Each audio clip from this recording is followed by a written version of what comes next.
Bom dia, despertos. Rodolfo Camilo aqui com mais uma mensagem do Reino de Deus para você que decidiu despertar. Falando hoje com você sobre o engano da religiosidade.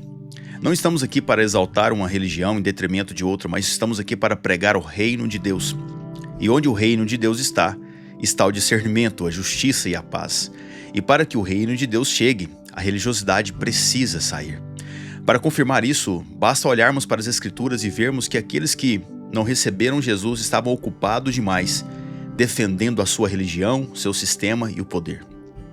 Agora entenda, Deus não te tira da religiosidade, é você que precisa enxergar, tomar consciência e sair dela.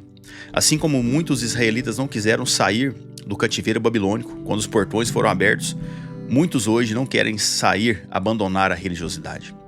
Mas acredito que o seu coração esteja aberto para compreender muitas coisas hoje. Vamos lá? Primeira chave que eu quero deixar no seu coração. O que é religiosidade? Falamos muito sobre isso, mas precisamos entender. Religiosidade nada mais é que pegar algo que funcionou para alguém em um determinado tempo e criar um símbolo, um rito, uma doutrina, para que outros venham a ser salvos por meio dela. Mas isso é uma falácia. Sabe, nada mais é que uma doutrina com a falácia de que agora este é o único caminho para ser abençoado. No fundo, é um mecanismo que funciona para atrair e manipular uma grande massa de pessoas carentes, a fim de enriquecer ou dar poder para um pequeno grupo mal intencionado.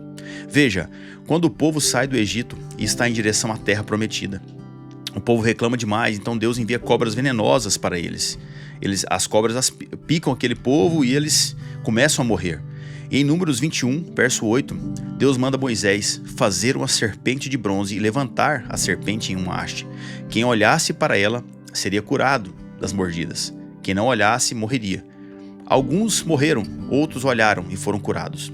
Anos depois, na terra prometida, o que o povo fez? O povo começou a adorar a cobra que Moisés havia feito no deserto. Mas não era esse o propósito. O rei Ezequias quebrou essa cobra quando começou o seu reinado em Judá. Veja, 2 Reis capítulo 18, verso 3 e 4. Ezequias fez o que era reto aos olhos do Senhor. Segundo tudo o que Davi, seu pai, havia feito, removeu os lugares altos, quebrou as colunas e derrubou o poste da deusa Aserá. Também fez em pedaços a serpente de bronze que Moisés havia feito. Os filhos de Israel chamavam essa serpente de Neustã, e até aquele dia lhe queimavam incenso. São detalhes na Bíblia que podem passar desapercebidos, mas quando olhamos mais perto, entendemos o que de fato aconteceu. Um povo pegou algo que funcionou em um tempo específico e tornou aquilo um objeto de culto, de adoração. E isso durou muito tempo. De Moisés até o rei Ezequias foram aproximadamente 700 anos. 700 anos de engano. E lendo, temos a compreensão de que Deus não se agradava disso. E nós, muitas vezes, caímos em armadilhas assim. Agora entenda. Satanás não quer nos tirar da igreja, ele quer nos colocar no engano. Satanás quer nos tirar da presença de Deus. E a religiosidade é o caminho mais fácil para ele fazer isso, porque através da religiosidade, ele consegue nos dar a falsa sensação de que estamos no caminho certo. Leonard Ravenhill disse: o maior engano não é o mundo rejeitar Deus, mas a igreja pensar que o tem sem tê-lo. Então simplifique o relacionamento com Deus. Você tem acesso a Ele, aberto, você pode falar com Ele, Ele quer te escutar e não precisa de artifícios para isso, basta abrir o seu coração. A segunda chave que eu quero deixar no seu coração é: a religiosidade se disfarça bem. Veja o que está escrito em Ezequiel capítulo 13, verso 17 e 18. Filho do homem, vire o seu rosto contra as filhas do seu povo que profetizam o que lhes vem do próprio coração. Profetize contra elas e diga: assim diz o Senhor. Ai das que costuram fitinhas mágicas para serem usados em todas as articulações das mãos e fazem véus para a cabeça de todo tamanho para enredarem as pessoas. Veja por trás dessa frase, dessa declaração, desse decreto de Deus o que havia. Havia um povo que estava cultuando, orando, profetizando, mas esse povo estava executando feitiçaria disfarçada de ato profético. E como era isso? Eles faziam fitinhas mágicas e véus, prometendo coisas e declarando coisas para o povo que Deus não havia dito. E o quanto disso acontece hoje no meio religioso? Quantas campanhas inescrupulosas, votos e atos proféticos são empurrados sobre o povo com a falsa promessa de que Deus irá fazer algo? Não por coincidências, Por coincidência, quantas instituições vendem, empurram essas fitinhas mágicas? Sim, porque elas são pulseiras, você entende isso? Pulseiras para colocar nos braços, nos punhos. Quantas dessas pulseirinhas são empurradas nos fiéis, prometendo proteção, cobertura espiritual, mas no fim é o que chamamos de branding, era para propagar a própria marca delas, só para propagar o nome da igreja. Isso é lamentável. E quantas pessoas eu conheço que se frustraram com Deus por conta dessas falsas promessas. Deus não teve culpa de nada. Ele levou a culpa pelo erro de líderes manipuladores que tinham má intenção por trás. Veja o que diz esse mesmo trecho na versão A Mensagem. Deus diz: vocês matarão o meu povo, usarão pessoas vivas para se tornarem ricas e famosas? Vocês me profanaram entre o meu povo só para conquistar fama. Usaram-me para melhorar a reputação de vocês. Destruíram vidas que nunca deveriam ter sido extintas e afagaram vidas que não deveriam subsistir, com as mentiras que disseram a eles, que ainda ouvem essas mentiras. Deus está cansado disso. Leia Ezequiel 13, verso 17. Leia na versão A Mensagem, a qual falamos dias atrás. Deus estava denunciando aquele povo que usou a palavra de Deus, usou o culto a Deus para se enriquecer, para ficar famoso. Isso é lamentável. Entenda algo. Ninguém nunca pagará um alto preço por conhecer a Cristo, mas pagará um alto preço por viver na religiosidade. Nós precisamos conhecer Cristo e nos libertar da religiosidade. A A.W. Tozer disse: ser religioso pode ser o maior obstáculo para conhecer a Deus. Ser religioso pode ser o maior obstáculo para conhecer a Deus. E a terceira chave para encerrarmos: o que precisamos é que Jesus nos conheça. O que precisamos é que Jesus nos conheça. Mateus capítulo 7, verso 21, com as palavras do próprio Jesus, diz: nem todo o que me diz Senhor, Senhor entrará no reino dos céus, mas aquele que faz a vontade do meu Pai que está nos céus.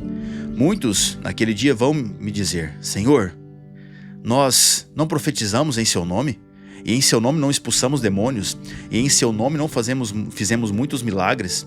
Então lhes direi claramente: eu nunca conheci vocês. Afastem-se de mim, vocês que praticam o mal. Entenda isso. Esse é o critério para entrarmos no reino dos céus: ser conhecido por Jesus. Lembra quando Jesus disse que esteve com fome e lhe demos de comida, esteve nu e lhe demos de vestir, esteve preso e fomos visitar? Está em Mateus 25, medite nisso depois.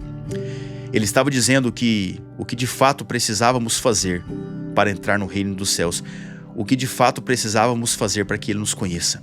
Ele disse que quando fazemos algo a alguém que está precisando, estamos fazendo a Ele. E é assim que nos tornamos conhecidos no céu. A nossa fama, meu irmão, minha irmã, ela precisa estar no céu, não aqui nessa terra. Nós precisamos ser conhecidos no céu. Nós precisamos que o inferno, Satanás, nos tema pela unção que carregamos, porque Satanás só tem medo de quem é conhecido no céu. Você precisa entender isso. Por isso está escrito em Tiago 1,27. Qual é a verdadeira religião? Veja, Tiago 1,27. A religião pura e sem mácula para com nosso Deus e Pai é esta. : visitar os órfãos e as viúvas nas suas aflições e guardar-se incontaminado no mundo. Visitar os órfãos e as viúvas nas suas aflições e guardar-se incontaminado no mundo. Você entende isso? A verdadeira religião é estender a mão a quem precisa e guardar-se incontaminado do mundo. A religiosidade não é capaz de nos ajudar com isso. Pelo contrário, ela nos mancha, ela nos suja. Por isso, em Isaías 1, quando Deus vai denunciar a religiosidade daqueles líderes, daquele povo, ele diz: vão para casa e se lavem, limpem-se essa sujeira toda, esfreguem a vida de vocês até que saiam suas maldades, para que eu não seja obrigado a mais olhar para elas. Digam não para o mal, aprendam a fazer o bem, trabalhem pela justiça, ajudem os oprimidos e marginalizados, faça alguma coisa pelo sem-teto, levante a voz em favor dos indefesos. Você entende? A religiosidade está no oposto do relacionamento com Deus. E quando você está no relacionamento com Deus, você começa a olhar para as pessoas de uma outra maneira. Não tem como, é inevitável. E se lembre, nós somos chamados à santidade, não à perfeição, mas à santidade, à santificação. E se a nossa santidade não nos faz compadecer do próximo, ela não passa de orgulho religioso. Que a gente tenha esse entendimento hoje e sempre, em nome de Jesus, amém? Eu quero orar pela sua vida. Pai, em nome de Jesus, obrigado pelo teu amor, pela tua graça, pela tua palavra. que é viva, que é eficaz, Deus, que é capaz de penetrar até o íntimo do nosso ser e distinguir, papai, as nossas vontades, os nossos desejos da tua vontade, Pai. Eu oro por essa pessoa que me escuta, para que o Senhor dê entendimento para ela, Pai, para que o teu Espírito Santo venha conduzindo ao entendimento, ao discernimento correto da tua palavra, do relacionamento com o Senhor. Abençoa o dia de hoje. Dê um dia de graça, de boas notícias, de resposta do céu para essa pessoa que me escuta. Abençoe todas as áreas da vida dela, Pai, e que ela comece a escutar mais e mais o Senhor, em nome de Jesus. Amém? Deus abençoe você, sua casa, sua vida, em nome de Jesus. E se lembre, olha, nos siga no Spotify, no YouTube, se inscreva no canal, ative as notificações. Estamos lá de segunda a sexta e daqui uns dias estamos com alguns vídeos no YouTube também. E se você lembrou de alguém, envie essa mensagem, deixe que Deus faça aquilo que precisa ser feito. Vamos trazer mais pessoas para esse movimento chamado Despertos. Amém? E eu termino te lembrando. Desperta, tu que dormes, e Cristo te iluminará.